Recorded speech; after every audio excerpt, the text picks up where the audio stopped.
This conference will now be recorded. अद्य बुधवासरः अथवा सौम्यवासरः भाद्रपद शुद्ध द्वितीया दिनांक 8 सप्टेंबर 2021 चरक विभाग अध्याय 1 विगत विषम समूह शंखं चक्रं जलौकान् दधतमृतघटं चारुदोर्भिश्चतुर्भिः सूक्ष्मस्वच्छातिरुत्या श्रुतपरिविलसन् मौलिमम्भोजनेत्रं कालाम्भोदोज्ज्वलाङ्गं कटितटविलसच्चारुपीताम्बराढ्यं वन्दे धन्वन्तरिं तं प्रौढतावाग्निलीलम्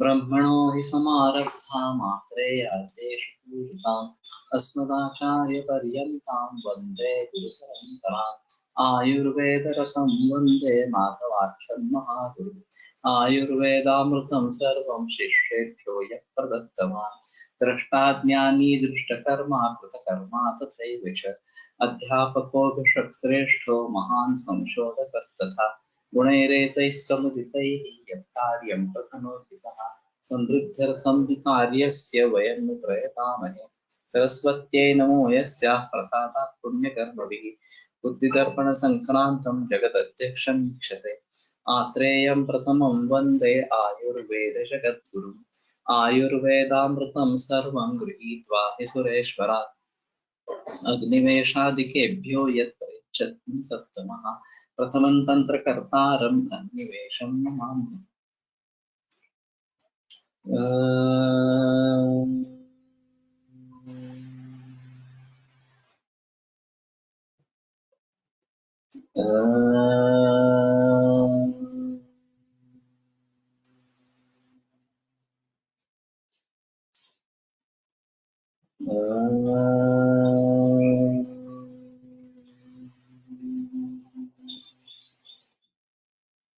ओम शांति शांति शांति।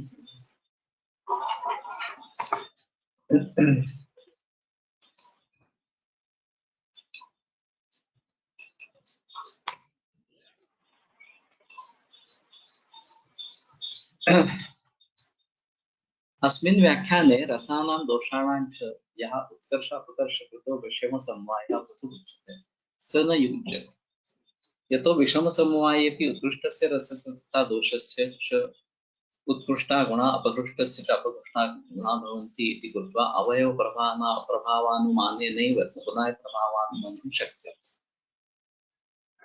तो ये व्याख्यान अगर स्वीकृत किया जाता है तो मेलक में रसानां दोषाणां च उत्कर्ष अपकर्षकृतो विषमसमवायः प्रदुच्यते।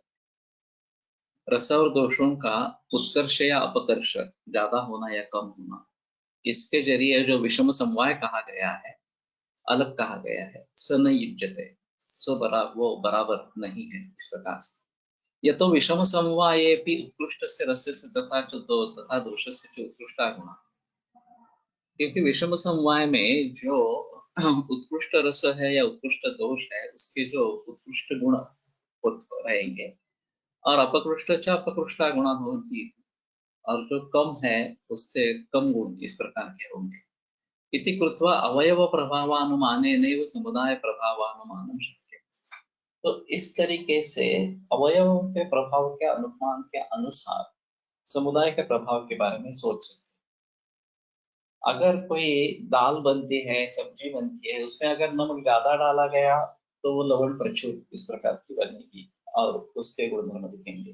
कम डाला गया तो लवण का आयोग इस प्रकार का ही नहीं दिखाई देगा और फिर उसके गुणधर्म हीन मात्रा में इस प्रकार के दिखेंगे।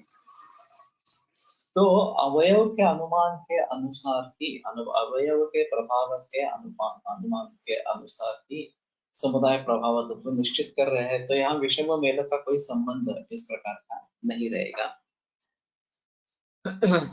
अथ उच्येत विषम मेलके रसस्य दोषस्य च न तो एव गुणा उत्कृष्टा अपकृष्टा वा भवन्ति, किन्तु गुणान्तरमेव भवति। हंत तर्हि विकृत एव अयम समवायः विसदृश कारण कारण। अगर ऐसा बोलते हैं कि विषम मेलके में रस और दोष के वही गुण उत्कृष्ट या अपकृष्ट नहीं होते हैं, किंतु वो बदल ही जाते हैं, गुणांतर हो जाता है उनका, इस प्रकार से। हंत तर्हि विकृत एव अयम समवायः विसदृश कारणत्वात्। तो विसदृश कारण होने के कारण ही विकृत समवाय इस प्रकार का ही कहा जाएगा, इस प्रकार से। तदेवं दूषण दर्शनात् अन्यथा व्याख्या है। तो इस प्रकार से दूषण होने के, तो इसमें दोनों विकल्प जो है कि प्रकृति समवाय है या विकृति विषम समवाय है, इसके बारे में अगर उत्कृष्ट दोष के या रस के उत्कृष्ट गुण मिलेंगे तो प्रकृति समवाय ही रहेगा। अपकृष्ट दोष या रस के अपकृष्ट गुण मिलेंगे तो भी प्रकृति समवाय ही होगा। लेकिन इस गुणांतर से, इससे अगर गुणांतर हो जाता है, चाहे संयोग हो, संस्कार हो, जो भी हो, इससे अगर गुणांतर हो जाता है तो समुदाय अलग ही बनेगा, इस प्रकार से, तो उसको विकृति विषम समवाय ही कहेंगे। तो ये काफी मुश्किल मामला है कि क्या समझ ले वे विकृति विषम समवाय, किसको समझेंगे इस प्रकार से। तदेवं दूषण दर्शना, तो इस प्रकार से दूषण दिखने के कारण अन्यथा व्याख्या है, तो इसे दूसरे तरीके से व्याख्यान करते हैं। यद विविधो मेलको भवते रसानां दोषाणां च प्रकृति अनुगुणः प्रकृति अननुगुणश्च। रस और दोषों का दो प्रकार का मेल होता है, दो प्रकार से वो इकट्ठा आते हैं। एक प्रकृति अनुगुण, जो मूल स्वभाव है उसके घटक द्रव्यों का, अवयवों का, उसके अनुकूल अगर इस प्रकार का होगा, और प्रकृति अनुगुणश्च, और उसके विपरीत इस प्रकार का, ये अलग होगा, प्रकृति से मूल स्वभाव जो है उसका अलग इस प्रकार का हो जाएगा। तत्र मिलितानां प्राकृत गुण अनुपमर्देन मेलको भवति स प्रकृति समसमवाय शब्देन उच्यते। तो मिलित इस प्रकार के प्राकृत गुण अनुपमर्देन, मिलित रसों के या दोषों के बारे में प्राकृत गुण अनुपमर्देन, प्राकृत गुणों का जहाँ उपमर्दन नहीं होता है, उनकी हानि नहीं होती है, वहां पे वो प्रकृति समसमवाय इस शब्द से कहा जाता है। यस्तु प्राकृत गुणोपमर्देन होती स विकृति विषम समवायः इति। और अगर प्राकृत गुण का उपमर्द हो जाता है, कुछ अलग ही हो जाता है, तो उसको विकृति विषम समवाय कहेंगे। विकृत्या हेतुभूतया विषमः प्रकृति अननुगुणः समवायः विकृति विषम समवाय इत्यर्थ। तो विकृति समवायः विषम समवायश्च, ये इस प्रकार के जो द्वंद्व बनाया था पहले समास, तो विषमः समवायः विषम समवायः विकृत्या विषमः समवायः विकृति विषम समवाय, इस प्रकार से ये तृतीय तत्पुरुष कर दिया, विकृत्या विषम समवायः समवाय विषम समवायः, इस प्रकार से। तो प्राकृत गुणों को मर्दन होने के कारण जो विकृत इस प्रकार का विषम समवाय होता है, विकृति के कारण विषम समवाय होता है, विकृति विषम समवाय कहा जाएगा। प्रकृति अनुगुणः समवायः विकृति विषम समवायः, अत्रैव विकृति विषम समवाय नानात्मकत्वादि हेतुत्रयम् यथा विवृतमेव योजनीयम्। और उसी में ये नाना तत्व, नानात्मकत्व वगैरह जो है, वो उसी में उस जोड़ लेना चाहिए। ये थोड़ा संदेह है यहाँ पे कि चकार का वहां पे प्रयोग है, विकृत विषम समवायतानां नानात्मकानां वगैरह वगैरह, इस प्रकार। तो वो चार अलग अलग बातें चरकाचार्य खुद बताते हैं। तो इन सभी का अवरोध या समावेश विकृति विषम समवाय में ही करना, ऐसे जो चक्रधर पाणिदत्त की टीका है उससे सहमत होना काफी मुश्किल इस प्रकार का है। ये तो विकृति विषम समवायो पृथगेव कुर्वन्ति विषम समवायस्य वैषम्य तारतम्येन अतिबहु प्रपंचित्वात् विषम अवयव गुणानुमान दुष्टकमिति कृत्वा। तो ये विकृति विषम समवाय ये अलग अलग करते हैं, विकृति समवाय और विषम समवाय। विषम समवाय से वैषम्य तारतम्येन अतिबहु प्रपंचित्वात्, विषम समवाय में वैषम्य तारतम्य से उसका बहुत ही कुछ बताना पड़ेगा, इस प्रकार से। विषम अवयव गुणानुमानम और विषम अवयव गुण का अनुमान दुष्यकमिति कृत्वा, उसका दुष्यक है, करना संभव नहीं है। तथापि द्रव्य प्रभाव विकार प्रभावेण एव व्यपदेशम्, तो वो भी द्रव्य विकार प्रभाव से ही जाने, इस प्रकार से। तो वास्तव में ऐसा है कि प्रकृती समवायाचे आणि विकृती विषम समवायाचे यांचे उदाहरण सांगाल कसं? तो मैं उसकी तरफ आने ही वाला था। वास्तव में ऐसा है कि पानकों का निर्देश ग्रीष्म ऋतु में बताया गया है। तो इसमें पानी बेस है, पानी की मात्रा सबसे ज्यादा है, और थोड़ा नींबू रस या दाड़िम रस या कुछ इस प्रकार के रहेंगे, जो थोड़े मीठे थोड़े खट्टे हो सकते हैं, और उसमें शक्कर और नमक भी डाला जाता है। अब इन तीनों का जो संयोग हुआ मधुरा अम्ल लवण, इस प्रकार से, और पानी बेस करके, तो ये प्रकृति समवाय के जरिए होने वाला संयोग, इस प्रकार से कहेंगे। उसमें ग्रीष्म ऋतु की ऋतुचर्या में जो बताया है, प्रत्यंशीय श्लेष्मा तेन वायुष्टवत्, प्रतिदिन कफ का क्षय होता जाता रहता है और उसके जरिए वायु बढ़ता रहता है। अब ये तीनों रस वात का शमन करने वाले और कफ की वृद्धि करने वाले, इस प्रकार के, और साथ ही तृष्णा ज्यादा है तो पानी बेस है, तो तृष्णा का भी उपशमन करने वाले। तो ये प्रकृति समवाय का एक अच्छा उदाहरण इस प्रकार का रहेगा कि जहां तीनों मिलकर वात शमन करना और कफ की वृद्धि करना ये कार्य करते हैं, जबकि परिस्थिति कफ का क्षय हो रहा है और वात बढ़ रहा है, ऐसी परिस्थिति है, तो ये, और तृष्णा भी बहुत ज्यादा है, तो इसमें ये बहुत अच्छा काम करता है। तो ये प्रकृति समवाय से समवाय का उदाहरण बताया जाए।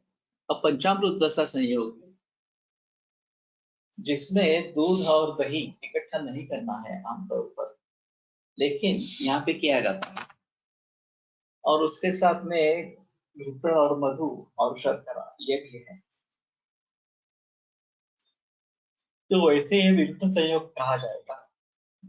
अगर ये बात होती है कि मध घृत और शर्करा के जरिए इसका जो विरुद्धार्थत्व है वो कम हो जाता है या नष्ट हो जाता है, इस प्रकार से, और इसलिए इससे हानि नहीं होती है, पुष्टि होती है, इस प्रकार से। और कुष्ठ जैसी बीमारियों में जहाँ विरुद्धान्न प्रधान हेतु है, वहां पे ये अंदर लेने के लिए या बाहर से लगाने के लिए काफी उपयुक्त होता है। विशेषतः माताजी कुष्ठ इस प्रकार का है, रूक्ष परुष कृष्णवर्णी वगैरह इस प्रकार का कुष्ठ है, तो ये पंचामृत ऊपर से लगाने से और भीतर लेने से फायदा, इस प्रकार का। तो ये एक तरीके का विकृति विषम संवाद होगा, लेकिन वो हमारे लिए फायदेमंद इस प्रकार का है। और दूध और केला वगैरह इस प्रकार से खाने से जो कुष्ठ निर्माण हो रहा है, उसके लिए ये बेहतरीन सोल्यूशन इस प्रकार का है। तो कहने का तात्पर्य अर्थ ये है कि हमें व्यवहार से कुछ उदाहरण इसके लिए ढूंढने जरूरी है, ताकि हम इसके बारे में भली भांति समझ सकेंगे। तो बात ये रहेगी कि किस प्रकार का समवाय प्रकृति समवाय है और किस प्रकार का समवाय विकृति विषम समवाय है, ये कैसे जाना, ये बड़ा अहम वाला मुद्दा इस प्रकार का है।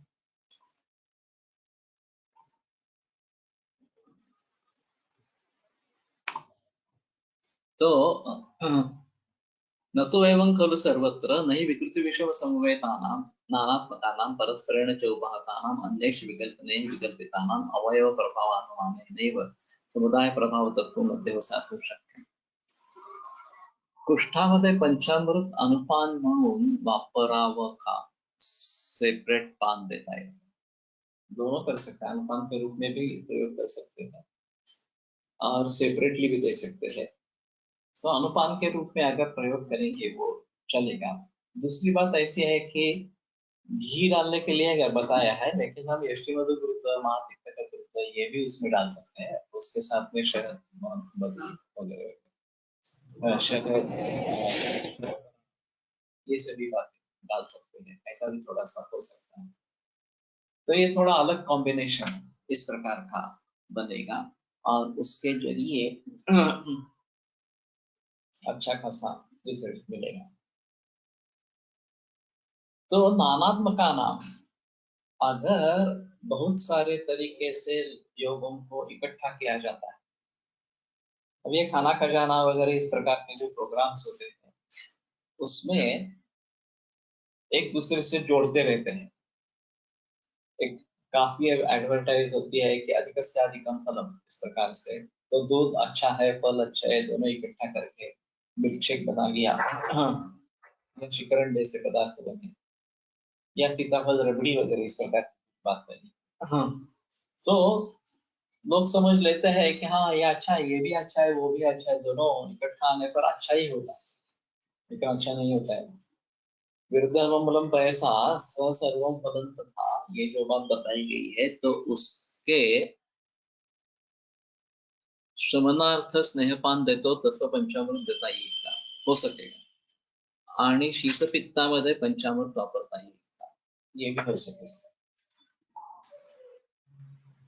तो इसमें दही के अभिसंधि गुण का प्रयोग हो सकता है, तो दो शाखाओं को छोड़कर कोष्ठ में आ जाएंगे। वैसे मैंने दही और मधु या नुमान शीतपित्त में काफी बार प्रयुक्त किया है, और उससे शाखागत पित्त कम हो जाता है, कोष्ठ में आ जाता है। कोष्ठ में शायद जलन वगैरह हो सकती है, लेकिन उसके साथ में अगर कामदगा, स्वर्ण सूक्ष्म दूर्वा, इत्यादि इस प्रकार की दवाइयां हो तो वहां उसका शमन इस प्रकार का हो जाएगा। तो कहने का तात्पर्य अर्थ ये है कि मैं बात कर रहा था कि स्प्राउट्स ले लो और वो भी कच्चे इस प्रकार के, फिर उसमें दही डालो तो उससे प्रोटीन और बढ़ेगा वगैरह वगैरह इस प्रकार से, और शायद इससे बात बढ़ने वाला है, दही से बात कम होगा हमारी दृष्टि से अगर देखा जाए तो इस प्रकार से। लेकिन उस स्प्राउट्स को पकाना है, ये भी बात हो सकती है, फिर उसमें बाकी चीजें डालनी है और फिर उसमें दही डालना है, ये भी बात बताते हैं। तो बड़े स्ट्रेंज कॉम्बिनेशंस किए जाते हैं आजकल के जो खाना खजाना वाले सीरियल्स में, और लोग ज्यादातर उसका प्रयोग नहीं करते रहते, एक आध बार करके छोड़ देते हैं, इतना ही है। लेकिन अगर इसकी आदत पड़ गई, अच्छा लग रहा है इस प्रकार से, तो ये तकलीफ वाली बात इस प्रकार की हो जाए। मेरे पास एक मरीज था, एक्चुअली इसको पाददाह ये शिकायत थी, और 5 बरस से चल रहा था। विटामिन बी कॉम्प्लेक्स, बी12 के बहुत सारे डेरिवेटिव लिए थे,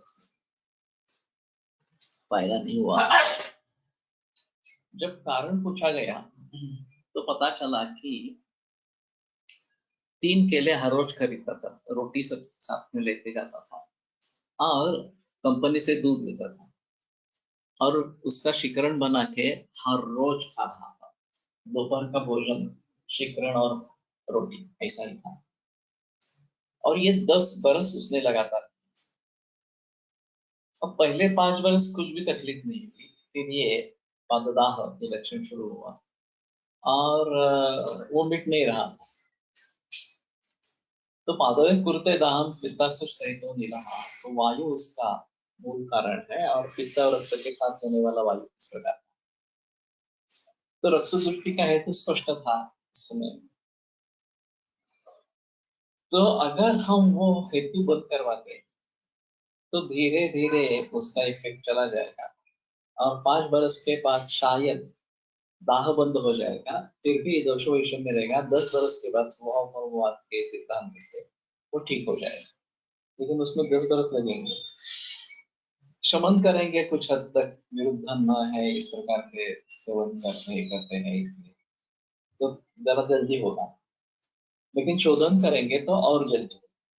तो मैंने उसको वुमन विवेचन दृष्टि मोक्षण तीनों करवाया, 3 महीने उसमें लगे और वो होने के बाद वो पूरी तरीके से ठीक हो गया।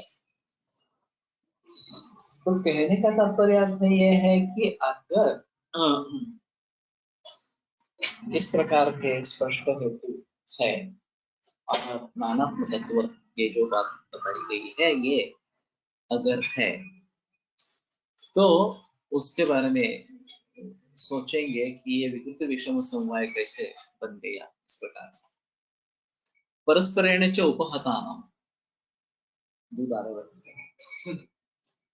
अगर एक दूसरों से वो उपहत इस प्रकार के हो गए हैं तो ये भी बात हो सकती है। हम सोचेंगे कि अरे इसमें ये है वो है तो इसका जरूर दुष्परिणाम होगा, लेकिन दूसरे द्रव्य डाले गए हैं तो उसके जरिए उसके दुष्परिणामों को कम किया जाए। स्नेहाढ्या बलिविद योज्या विशेषा चिंती जाते हैं, ये जो सूत्र आया है कि ये रूक्ष है, बलज्ञ है इस प्रकार से चिंती जाती जो है वो, और इसलिए स्नेहाढ्य करके खाना चाहिए। तो तेल की मात्रा या स्नेह की मात्रा उसमें ज्यादा होनी चाहिए। तो ये करने से उसका जो रूक्ष गुण है वो काउंटरैक्ट हो जाएगा और फिर उसके तकलीफ इस प्रकार से नहीं होगी। तो ये भी बात हो सकती है कि परस्पर उपहताना, एक दूसरे को अगर कम करेंगे, उपहत करेंगे तो भी ये बात हो सकती है कि उसके दुष्परिणाम जितने हम सोच रहे थे उतने नहीं हो रहे हैं। तो जब औषध बनाने हैं या फिर आहार कुछ बनाना है तो उसमें इसके बारे में जिक्र करना बहुत जरूरी इस प्रकार का रहेगा। और इस प्रकार का प्रचलन कुछ हद तक कॉम्बिनेशंस में है। ऐसा है कि लाल भोपड़ा ये जो है ये मधुर गुरु शीतवीर्य वगैरह इस प्रकार का, तो उसके साथ में मेथी डाल के सब्जी बनाने का प्रकार था। या फिर उसके साथ गवार जोड़ देते हैं, गवार बातें करने वाली, निर्माण करने वाली। तो ये गवार और लाल भोपड़ा इसकी भाई सब्जी बनती है इस प्रकार से। तो कुछ कॉम्बिनेशंस इस प्रकार से बनाए जाते हैं कि जिससे दुष्परिणाम उसके कम हो जाए और सुपरिणामों का फल हमें मिले इस प्रकार से। तो ये थोड़ा ट्रेडिशन में झुककर देखना चाहिए कि परंपरा किस प्रकार के सब्जियों की हो या दाल वगैरह बनाने की हो या चावल के विभिन्न प्रकार जो बनते हैं उस प्रकार के हो। तो शायद ये बात होती है, मसालों का बहुत सारे प्रयोग होता है और एक स्वाद या रुचि देना ये मसालों का एक काम है, लेकिन उसके बावजूद भी उस द्रव्य का पचन कराना ये भी मसाले का काम है। मिर्ची लहसुन आलू पेस्ट ये जो बताई जाती है और बहुत सारे घरों में इसका प्रचलन होता रहता है, ये सभी कटु उष्ण इस प्रकार के है, रसों मधुर विपाक वाला है, आप अदरक भी मधुर विपाक वाला इस प्रकार का है।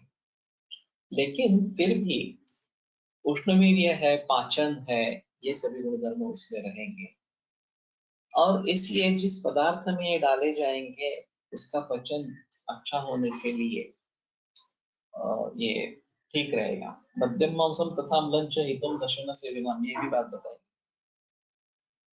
कि लहसुन सेवन करना है तो मध्यम मांस उसके साथ में लेना जरूरी है। लहसुन में अम्ल रस ऊन है, बाकी सभी रस है और इसलिए उसको अम्ल रस के जोड़ चाहिए वगैरह। तो ये काफी इस प्रकार की बातें हैं कि जहां संयोग या संस्कार इस प्रकार से रचे गए हैं कि वो काउंटर बैलेंस हो जाए और परस्पर उपभोग इस प्रकार से हो जाए तो उसके जो दुष्परिणाम है वो कम से कम इस प्रकार के होंगे या नष्ट होंगे। अन्येष विकल्पना ही विकल्पिकानां, और कोई दूसरे भेदक विकल्प हो, जैसे स्वर सकल का फांट वात वगैरह वगैरह इस प्रकार से, या गुरुत है अवलेह है इस प्रकार, तो उसके जरिए गुणधर्म में बदलाव आ जाएगा और हमें जिस तरीके से चाहिए उस तरीके से करेगा। अब अहम मुद्दा यह है कि ग्रंथों में प्रकृति समसमवाय और विकृति विषम समवाय किस तरीके से बताए गए हैं। तो संसर्ग ज्वर के बारे में यथा लिंग संसर्ग ज्वर संसर्ग जहां अपने लिंग संसर्ग से संसर्ग ज्वर को समझे, तो ये प्रकृति समसमवाय इस प्रकार का ज्वर संसर्ग है। अपिच से शिरोति मूर्छा वमिदाहन वगैरह जो वात पित्त ज्वराकृति ये जो बताया गया है, तो ये जो इस प्रकार का वात पित्त का संसर्ग अन्य बनेगा वो विकृति विषम समवाय, तो उसमें केवल वात पित्त ज्वर की चिकित्सा इकट्ठा करके देने से कम बात नहीं बनेगी, उसको अलग तरीके से देखना है। नहीं तो ज्वर के वाताचे पित्तचे कफाचे सांधिपातिका आगंतुक इतने ही भेद होते, दोनों के भेद आते ही नहीं अगर केवल ये प्रकृति समसमवाय होता। लेकिन ऐसा नहीं है, प्रकृति समसमवाय भी है और विकृति विषम समवाय भी है। तो अगर विकृति विषम समवाय इस प्रकार का है तो उसके लिए अलग योग आएंगे इस प्रकार से। तो वनस्पतियों के बारे में भी इस प्रकार से विकृति विषम समवाय होता रहता है और हर एक का रोल क्या है ये समझ लेना काफी मुश्किल इस प्रकार का हो जाता है। तो जहां एक एक संयोग में या एक औषधि द्रव्य में 30, 40, 50 इतने द्रव्य होते हैं, तो इन सभी का रोल क्या है ये एक अहम मुद्दा इस प्रकार का रहेगा। और उसकी शुरुआत एकल द्रव्य से करनी है। एकल द्रव्य आज पहले देख लेना है कि इसके गुणों क्या है, फिर उसका दूसरे किसी द्रव्य के साथ संयोग कहीं पे बताया गया है क्या तो वो देखना है और उसका कहाँ प्रयोग हो रहा है। इस प्रकार से वो कुछ समसमवाय से है या विषम समवाय से है। 3 द्रव्य, 4 द्रव्य, 5 द्रव्य, 6 द्रव्य इस प्रकार से पढ़ाते जाना। तो ये फंडसरकर के अध्ययन का तरीका था। मुझे उन्होंने शतावरी और दाढ़ी ये दो वनस्पतियां सिखाई उस समय में, और उसके सभी जो रेफरेंसेस है वो निकाल के दिखाए, देखो यहाँ शतावरी वृक्ष है, यहाँ और कुछ है वगैरह, यहाँ अर्श में केवल शतावरी अकेली इस प्रकार की है।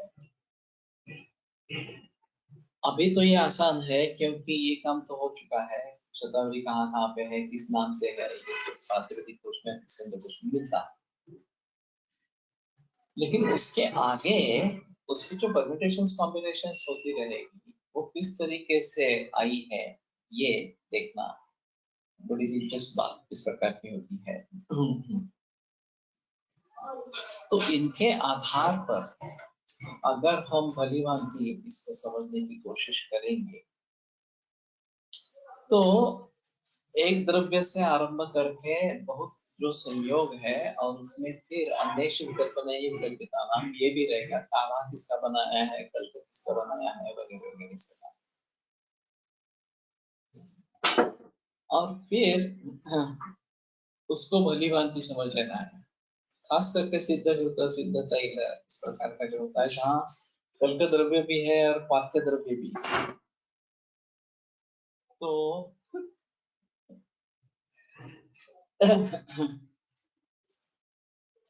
कलक द्रव्यों का रोल क्या है, क्वाथ्य द्रव्यों का रोल क्या है, अगर अन्य द्रव पदार्थ है, दूध है, शक्कर है इस प्रकार से, तो उनका रोल क्या है, ये सभी बातें ध्यान में रखते हुए समुदाय प्रभाव तत्व के बारे में सोचें। ऐसा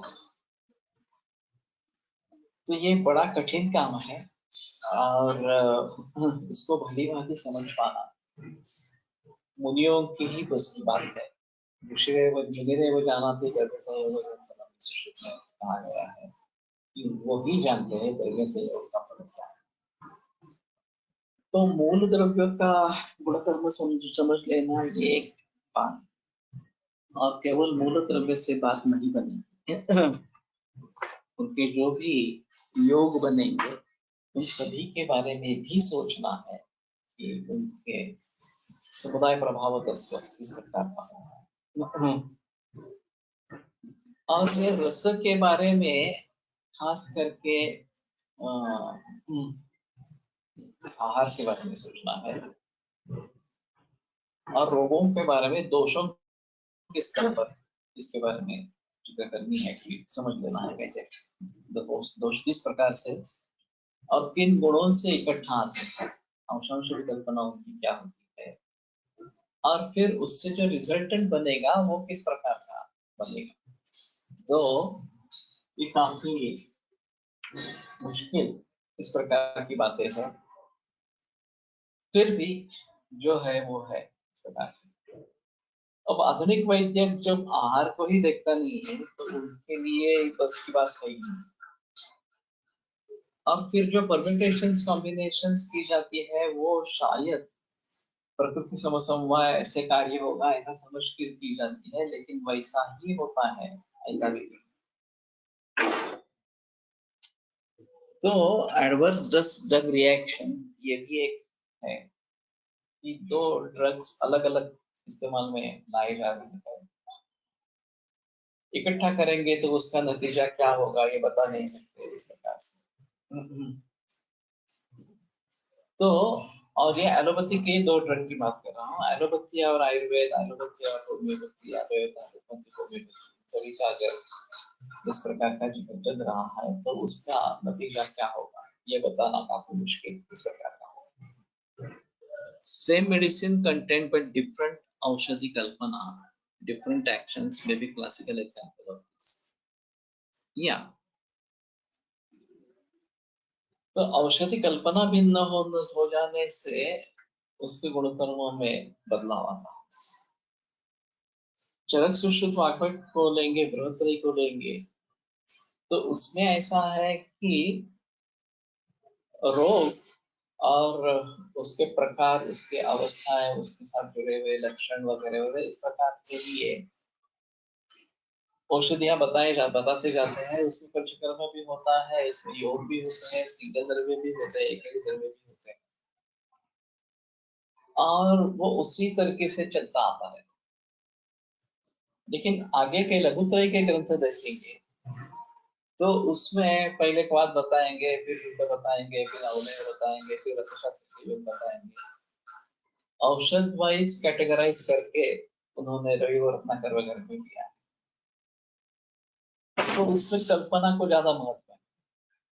शारंगधर संहिता में औषधि निर्माण के दृष्टि से बताया गया कि काढ़े है तो सभी काढ़े सभी रोगों के लिए इकट्ठा आ जाए, वृद्ध है तो सभी रोगों के लिए तो जो होंगे वो इकट्ठा आएंगे। योग रत्नाकर में या भाव प्रकाश में रोग के अधिकार के अनुसार इनका बाइफर्केशन किया है कि अथरसाहा वगैरह इस प्रकार से करके सूचकर रस है, सोन सूचकर अम्ल पित्त अधिकार है, तो वो काफी पार्ट में आएगा। पहले निपादी काढ़ा वगैरह सब आ जाएंगे। तो कहने का तात्पर्य ये है कि हम किस दृष्टि से देखते हैं, क्लासिफिकेशन कैसे करना है। और अगर ये कल्पना मुझे प्रयोग में लानी है, मुझे मतलब प्रयोग कल्पना करनी है, मुझे पूर्ण कल्पना करनी है, वाक्य कल्पना करनी है, ये मुझे पहले डिसाइड करना पड़ेगा और फिर उसमें जो देना है वो उसके बारे में सोचेंगे। बासुद आनंद सर ने एक अनुभव बताया था, किसी एक उनके छात्र ने श्राव्य अर्श के लिए कुछ अर्थ देखे, फायदा नहीं हुआ, उल्टा उनकी तकलीफ बढ़ गई। तो उसने पूछा कि क्या हुआ। आनंद सर ने कहा ऐसा है कि कुटेजो तो ठीक है, कुटेजो सारे अगर इस प्रकार से, या वैशल्यमार्दकत्व वत्सकत्व, वैशल्यमार्दरेषु वत्सकत्व। तो श्राव्य अर्श में वत्सकत्व ये अच्छी दवा है। लेकिन आसवारिष्ट का प्रयोग वहां कैसे किया? आसवारिष्ट स्वयं ही उष्ण तीक्ष्ण इस प्रकार की है। तो कुछ घनवटी कुछ आंवले इस प्रकार से लेते तो प्रॉब्लम नहीं होती। लेकिन कल्पना में भूल हुई तो इसलिए उसको भुगतना पड़ा इस प्रकार से। तो हमें ये पहले सोच लेना चाहिए कि मुझे किस कल्पना में जाना है। तो देना है, चूर्ण देना है, देनी है, स्वाद देना है, स्वरस देना है, जो भी है। और फिर उसके आधार पर उसके आगे किस प्रकार से उसका प्रयोग करना है उसके बारे में सोचेंगे। अब ऑर्गेनिक केमिस्ट्री की एक अलग बात है जिसके बारे में हमें थोड़ा सा सोचना पड़ेगा। वहां फॉर्मूला एक होकर भी अगर परमाणुओं का निवेश अलग है तो वो द्रव्य बदल जाता है। तो ये बड़ी अजीब बात है कि केवल सन्निवेश विशेष उसमें जो शामिल होने वाले परमाणु है उनका सन्निवेश किस प्रकार से हुआ है, विशेष उस विशेषता के आधार पर उसके गुणधर्म बदलते हैं। हमारे यहाँ विचित्र प्रत्यारोप द्रव्य की बात कही है। इसे सामान्यतः कर्म द्रव्यादीनां पुनश्च तत् विचित्र प्रत्यारोप द्रव्य भेदेन विद्यते। स्वादुर प्रकार स्वादुर गुरुश्च गोधूमो वातको वातक।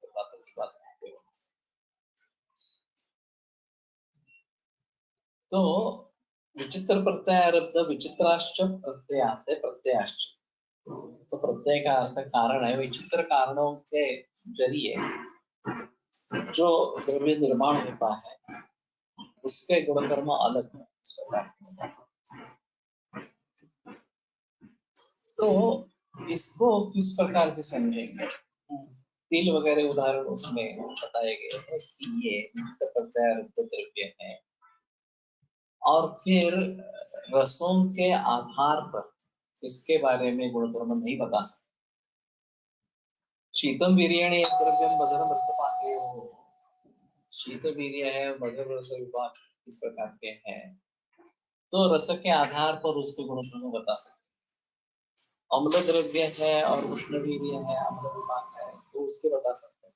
कटु रस है, कटु विपाक है, वीर्य है उसके बता सकते।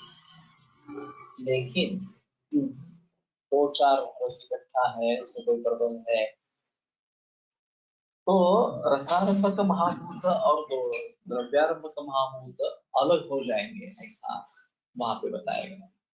ये प्राचीन टीकाएं है, ये अदर ऑर्गेनिक केमिस्ट्री का कोई संबंध नहीं है। तो द्रव्य को समझ पाना ये एक अहम मुद्दा है। चाहे मूल रूप में इस प्रकार का द्रव्य हो या फिर अभी ये जो बनते हैं वो कॉम्प्लेक्सेस बनते हैं और उसमें काफी चीजें होती है और फिर उनको भली भांति समझ लेना ये काफी मुश्किल इस प्रकार का हो जाता है। तो कहने का तात्पर्य ये है कि आधुनिक केमिस्ट्री में या ऑर्गेनिक केमिस्ट्री जैसे सामने आने लगी, उसकी शुरुआत पेट्रोलियम प्रोडक्ट से। तो वो जो द्रव्य उसमें से निकले पेट्रोल और डीजल निकालते समय उनके आधार पर ऑर्गेनिक केमिस्ट्री डेवलप हुई और एलोपैथी की सभी दवाइयाँ ऑर्गेनिक केमिस्ट्री के ऊपर निर्भर इस प्रकार से। और हमारी सभी दवाइयाँ नेचुरल ओर्स, सोना तांबा या रौप्य वगैरह लोह इसके ऊपर निर्भर है। तो ये मूल रूप से नैसर्गिक रूप में उपलब्ध है इस प्रकार। और ये सिंथेसाइज किए जा रहे हैं। एलोपैथी की दवाइयाँ जो है वो सिंथेसाइज की जा रही है, तो ये बड़ा अंतर उसमें है। और वही सिलसिला केमिकल पेस्टिसाइड्स, केमिकल फर्टिलाइजर्स के बारे में हो रहा है। इसका निर्माण कृत्रिम रीति से किया जा रहा है। तो वैसे ही सेंद्रीय खेती में जिनका प्रयोग होता था वो तो नैसर्गिक था, जो हमारा फलमूत्र वगैरह जो है पशुओं का, वो खेती में एक रासायनिक खाद के रूप में प्रयोग में ला रहा है, या एक नैसर्गिक खाद के रूप में प्रयोग में लाया जा रहा है। अभी काफी चीजें बदल इस प्रकार की गई है। और आयुर्वेद की दृष्टि से या प्राचीन भारतीय शास्त्रों की दृष्टि से पंचीकरण वगैरह जो है वो अगर हम समझने की कोशिश करेंगे तो एक अलग बात है इस प्रकार की। मैंने कोशिश की थी थोड़ी सी पंचीकरण के बारे में जानने, लेकिन हुआ नहीं, समय उसके लिए देना चाहिए। और कोविडकर सर के बंधु के पढ़ाने के लिए तैयार भी थे। वेदांत में जो पंचीकरण की प्रक्रिया है उसके आधार पर शायद कुछ हमें द्रव्य गुणधर्म के बारे में पता चले, और जिसको मूल द्रव्य कहते हैं वो भी कैसे बनते हैं। अब हुआ है ऐसे कि मॉडर्न केमिस्ट्री में मॉलिक्यूल्स और मॉलिक्यूल्स के आगे जाकर परमाणु यहाँ तक पहुंच गए इस प्रकार से, लेकिन इनके जो परम्यूटेशंस कॉम्बिनेशंस होते रहते हैं वो किस तरीके से बनते हैं, निसर्ग में किस प्रकार से बनते हैं, ये जानना भी बहुत जरूरी है। उन्होंने क्या किया, ये छोड़ दिया और सिंथेटिक द्रव्य के ऊपर उतर आए, जिसका प्रोडक्शन मास प्रोडक्शन हो सकता है, लैबोरेटरी में बना सकते हैं, आसान तरीका इस प्रकार का हो जाएगा। और फिर उसका मार्केटिंग वगैरह ये सभी बातें होती है। लेकिन रेचल कार्सन ये पर्यावरणवादी भी दूषित है। जब डीडीटी का बड़े पैमाने पर प्रयोग शुरू हुआ और मच्छरों के लिए शुरुआत, तो उसने सिद्ध करके दिखाया कि इससे पर्यावरण की कोई हानि नहीं है। और छोटी मछली से लेकर बड़े मछली तक ये डीडीटी कैसे फैल रहा है, वो खाने से हमें किस प्रकार की तकलीफ। तो इस प्रकार के सिंथेटिक द्रव्य का प्रयोग जब शुरू हुआ तो उसने साइलेंट स्प्रिंग एक किताब लिखी, इसने काफी हलचल मचाई। मूक वसंत इस प्रकार से मानो ये सृष्टि जो है स्तंभित इस प्रकार की हो गई है, जो अभी इस प्रकार से ये चल रहा है सभी। तो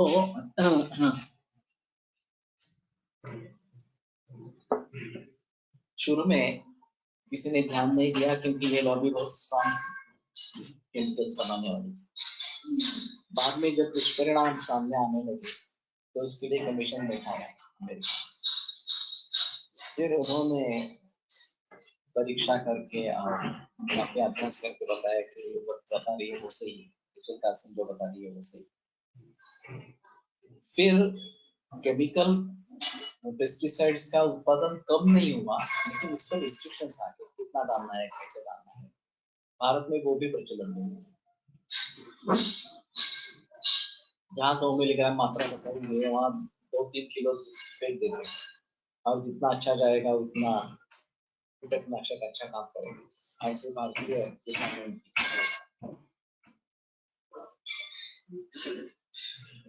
अब ये रेसिड्यू फ्री होने के लिए 3-4 अगर किसी की इस प्रकार की रासायनिक खेती है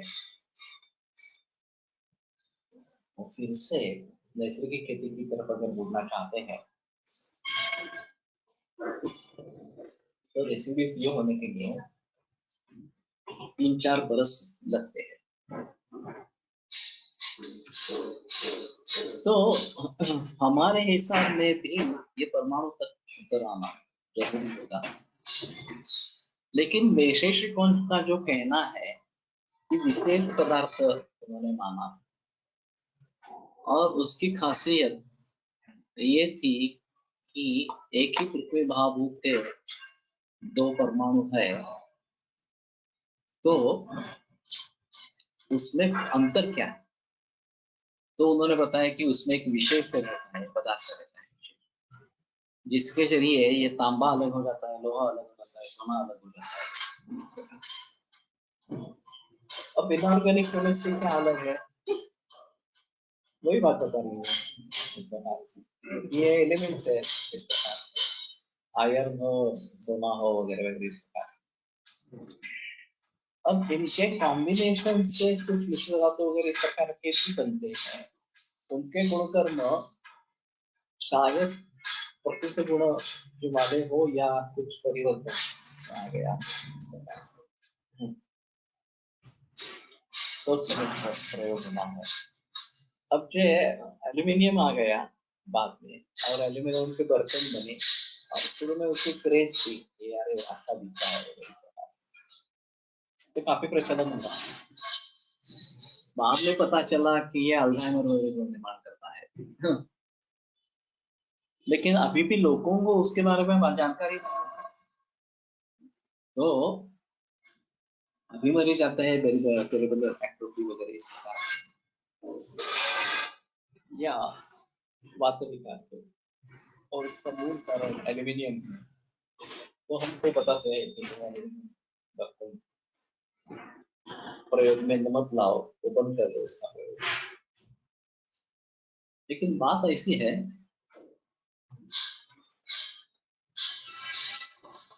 कि लो साउंड मालूम नहीं मुझे, अभी ठीक है क्या?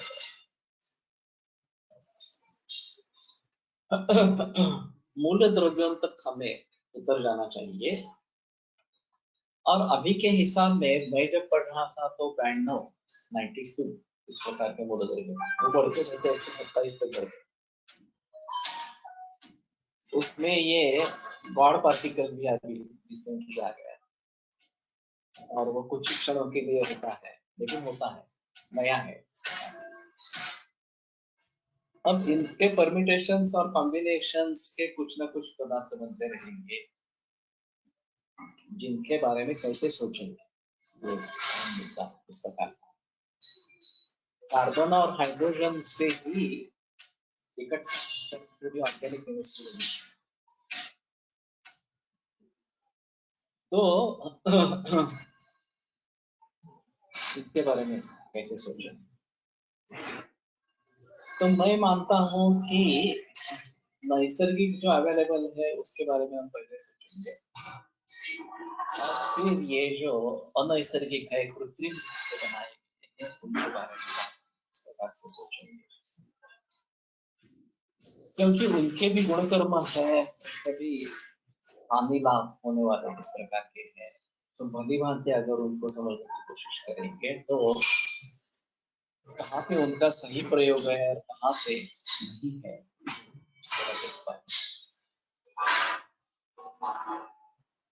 तो ये काफी बड़ा विषय है, खास करके द्रव्य गुण के छात्रों के लिए इसके बारे में काफी बहस होनी जरूरी है, और मूल रूप से इसको समझने की कोशिश करनी। विमो गुप्ते ने जब किताब लिखी तो उसने पहले उपोद्घात पब्लिश किया था,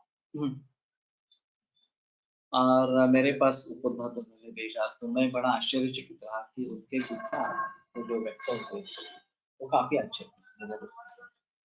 उपोद्घात उनकी प्रैक्टिस आयुर्वेद की नहीं थी, प्रैक्टिस तो प्रैक्टिकल एक्सपीरियंस कुछ भी नहीं था, लेकिन सिर्फ किताबों में संकलन अच्छा है। और वैसे द्रव्य गुण के बारे में काफी किताब इसी प्रकार से है जिसमें संकलन है, लेकिन अनुभवों की जो, तो अनुभव सिद्ध होना बहुत जरूरी है। गोळेकर शास्त्री के भी सिद्धांत है,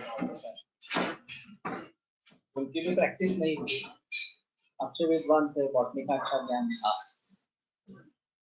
लेकिन प्रैक्टिस से संबंध कभी आया नहीं, सिर्फ पढ़ाते रहे, लिखते रहे। तो इसमें प्रैक्टिकल की जोड़ होना बहुत जरूरी है, और जब ये बात होगी तभी इसके बारे में हम भली भांति समझ पाएंगे। तो ये तत्व ज्ञान का विषय है, और किस प्रकार से हम इसको समझने की कोशिश करेंगे, इसे समझने की कोशिश करेंगे, ये थोड़ा मुश्किल इस प्रकार का मामला है। तो इन सभी के उदाहरण ग्रंथों में से ढूंढने हैं वास्तव में। नानात्मकत्व कहाँ पे है, अन्य कहाँ पे है, परस्पर उपमतत्व कहाँ पे है, इस प्रकार से।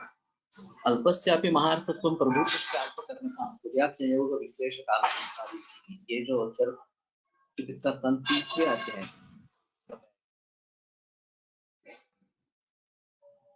उसका भी विस्तार इसी प्रकार से होगा कि अल्पस्यापि महार्थत्वं, थोड़ा भी द्रव्य है उसका महार्थत्व, और प्रभुत्वस्य अल्पकर्म, प्रभुत है उसकी अल्पकर्म, ये संयोग विश्लेष वगैरह के जरिए कर सकते हैं, ऐसा चरका चलेगा कहीं। तो इन सभी बातों को ध्यान में रखते हुए निदान और चिकित्सा होनी चाहिए। तो दोषों के बारे में जितना गहराई में जाकर विचार होगा, दोष दूष के बारे में जितना विचार गहराई में जाकर होगा, उतना हम रोग को समझ पाएंगे। आहार के बारे में जितना गहराई में जाकर विचार होगा, कॉम्बिनेशंस या संस्कार वगैरह के बारे में, वो एक अलग चीज रहेगी, किस वस्तु के हिसाब से या रोग के हेतु के हिसाब से उसके बारे में सोचना है। और औषधियों में ये इस प्रकार के संयोग संस्कार समुदाय बन हो जाएंगे, उनके गुणकर्म क्या होगा, क्या प्रकृति समझ से होंगे, या ये जो चार भाव बता रहे हैं उनके जरिए, उनके बारे में सोचना पड़ेगा। तो तत्व ज्ञान के हिसाब से देखा जाए तो ये बहुत गंभीर इस प्रकार का विषय है, और भली भांति समझ पाना बहुत जरूरी इस प्रकार का है। लेकिन फार्माकोलॉजी, फार्माकोग्नोसी वगैरह वगैरह इस प्रकार के जो नए नए सब्जेक्ट्स आ रहे हैं, उन्हीं के आधार पर ज्यादा जिक्र होता रहता है, उनका तालमेल कहीं प्राचीन भारतीय शास्त्रों से नहीं किया है।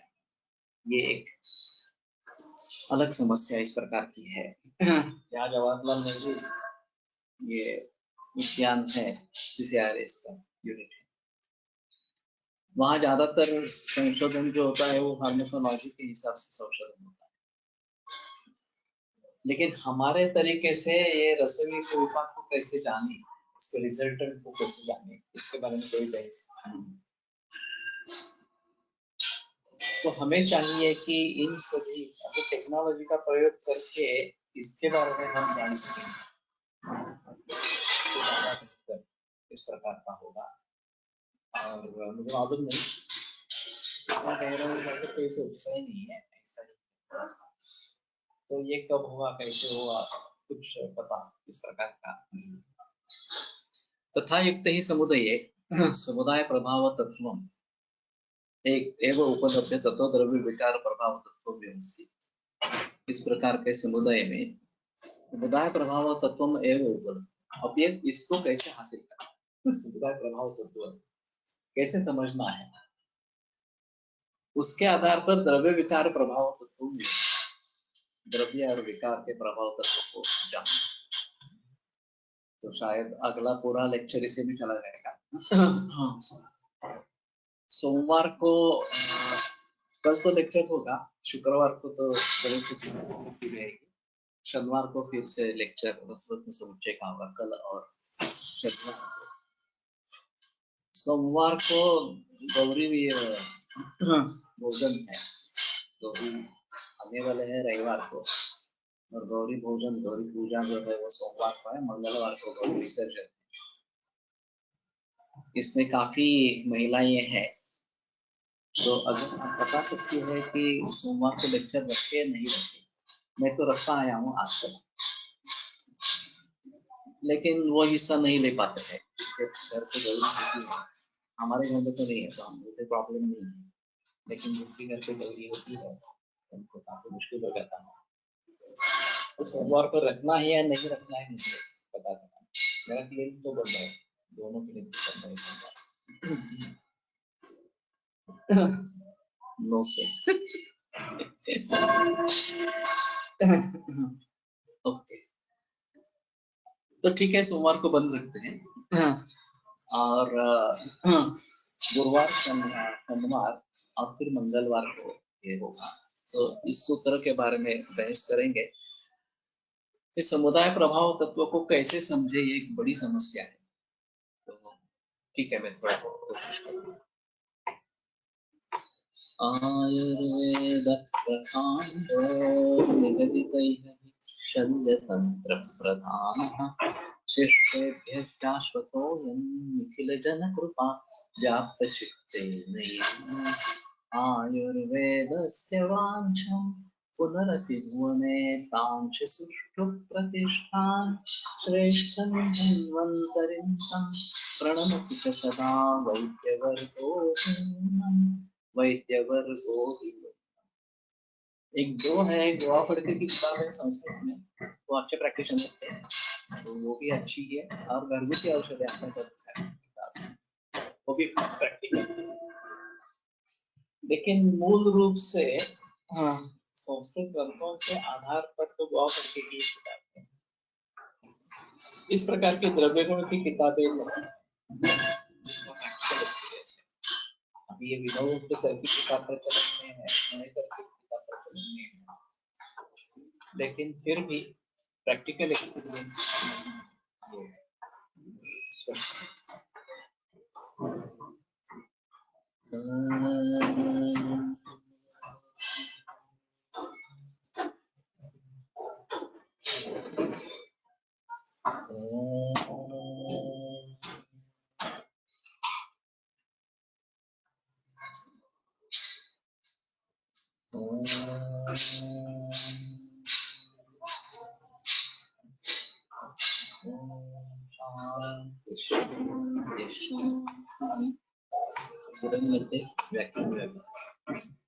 वहाँ